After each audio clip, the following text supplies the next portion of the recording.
Conclusion. Everything said here about God's purpose, about removals, about loneliness and preparation, about the divine calling that exists in your life, none of it has value if it remains only as knowledge stored in your head. Knowledge that never becomes action is just spiritual entertainment, and you did not come this far to be entertained.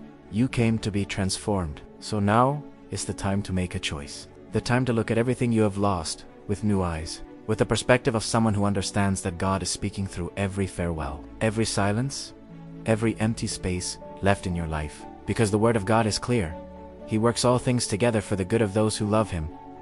All things, including the ones that hurt, including the ones you still don't understand. Your life is being reorganized by the hands of God right now, and that is reason for hope, not fear. The person God chose you to be did not make it this far by accident, and will not stop here because of a loss, no matter how painful it may be. Hope in God is not a feeling that comes and goes with circumstances. It is an anchor that holds the soul in the moments when everything seems to be falling apart.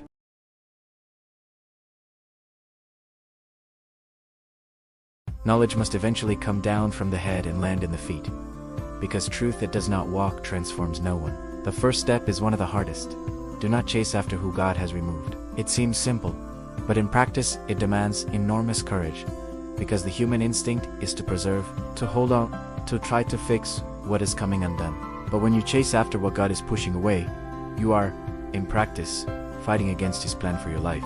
The second practical move is to replace the wrong question with the right one. Most people, when they lose someone or something important, ask, "Why did this happen to me?" That question places you in the role of victim. The question the gospel suggests is, what is God trying to teach me through this? This shift transforms pain into school and the process into opportunity.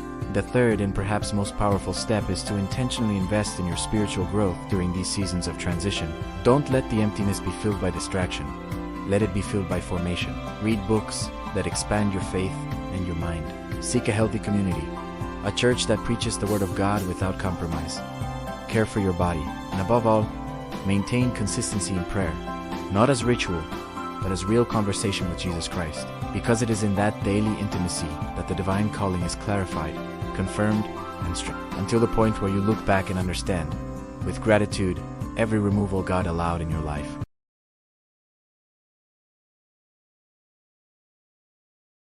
You are being prepared for something greater. There is a perspective that completely changes the way you see the losses in your life, and it is hidden in one simple question.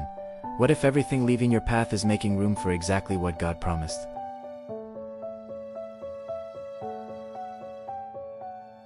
Because God's purpose is not improvised, it is not a response to circumstances. It was designed before you ever took your first step on this earth. And when God has a destiny mapped out for someone, He does not hesitate to rearrange everything necessary for that person to get there.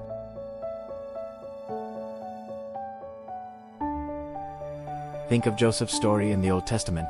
Every loss he faced, rejection by his brothers, slavery, unjust imprisonment, seemed like the end of any hope. But each of those removals was actually positioning him one step closer to the destiny God had planned. None of those painful moments was the end of the story. They were necessary chapters for the climax to make sense.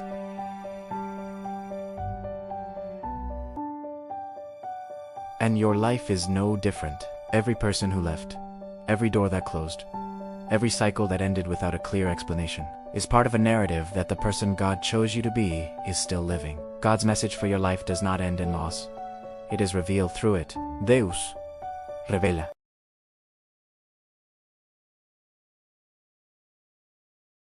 God removes to make you grow.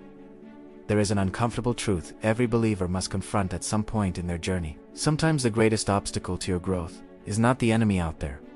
It is the comfort right beside you. Emotional dependencies, relationships that never challenge you, companions who always validate exactly where you are without ever pushing you toward where you could be. All of this can seem like a blessing, but in practice functions as an anchor. And God, who knows the divine calling written into your life before you were even born, will not let an anchor hold you when He has an ocean planned for you. So He acts. And the way He acts, more often than not, is by removing exactly what you thought you needed to feel secure. Not because He is cruel, but because He is too wise to let you settle for the shallow when the deep is waiting for you. It was in the desert that Moses found his purpose. It was in solitude that David learned to worship before he ever reigned. It was in isolation that Paul received the revelations that changed the history of Christianity. This is not coincidence, it is a pattern. Real spiritual growth almost always begins exactly where the comfort zone ends.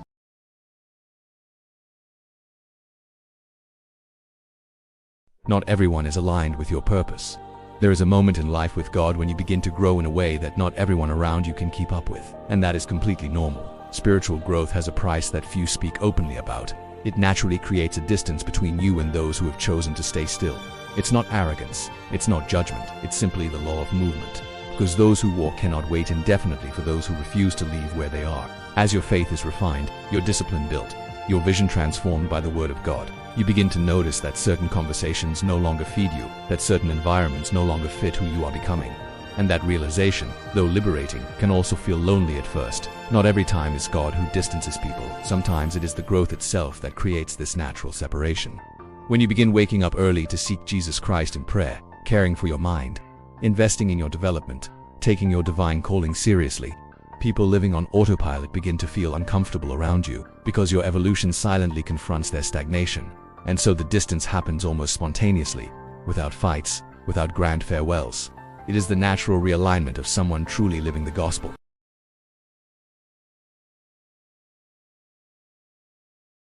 God removes to protect you.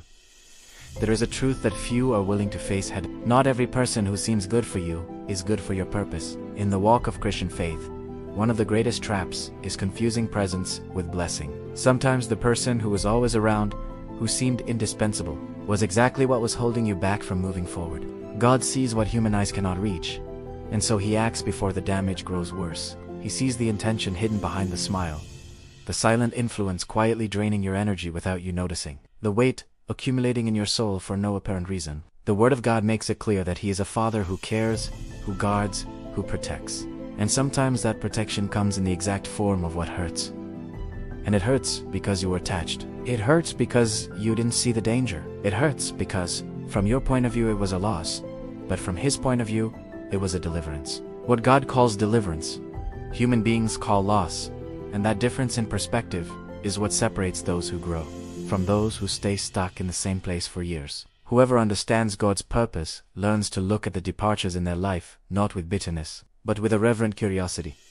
What is God protecting me from? It's a powerful question, because it shifts the focus from the pain to the plan. And when the focus shifts, hope in God begins to bloom, even in the middle of confusion.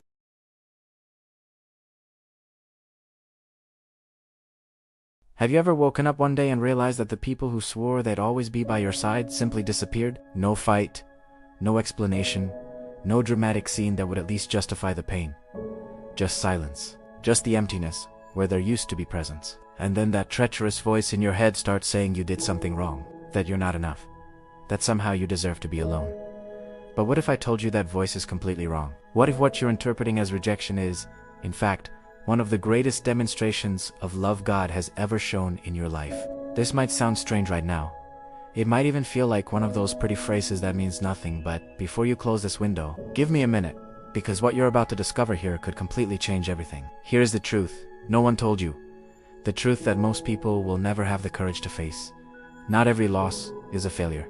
Some losses are surgeries, and surgery hurts, but it saves. The Christian faith that many practice is a faith of comfort. A faith that asks God to keep everything the same, to preserve relationships, to hold people close. But the Word of God reveals a God who is not interested in your comfort above your purpose. He is interested in taking you somewhere. And not everyone in your life right now was made to make that journey with you. Some were there for a season, others for a lesson. And some God needed to remove before they cost you your entire destiny. God's purpose for your life is too great to be sabotaged by wrong connections, and He knows this even when you can't see it yet.